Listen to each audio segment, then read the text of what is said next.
Nous allons réaliser une extraction liquide-liquide. Pour cela, nous disposons d'un mélange d'espèces chimiques en solution aqueuse, d'une ampoule à décanter sur son support et d'un solvant extracteur.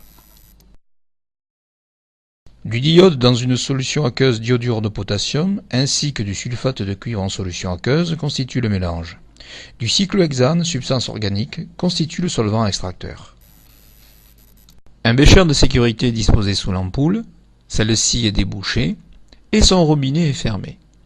Par la suite, le mélange est introduit délicatement à l'intérieur de l'ampoule.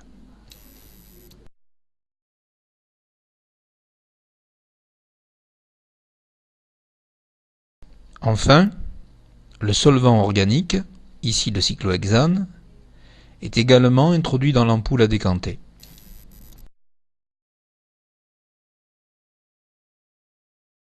L'ampoule à décanter est bouchée, puis elle est retirée de son support. L'ampoule est alors renversée, puis, tout en maintenant le bouchon, on procède à une première agitation.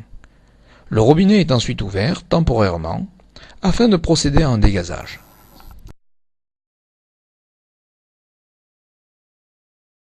Cette opération est réalisée à 2 ou 3 reprises.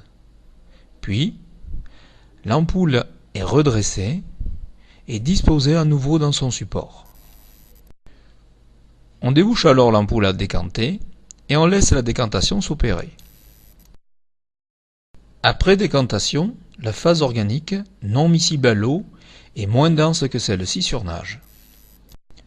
En ouvrant le robinet, on recueille la phase aqueuse qui contient le sulfate de cuivre. La phase organique, contenant le diode extrait par le cyclohexane, reste dans l'ampoule à décanter.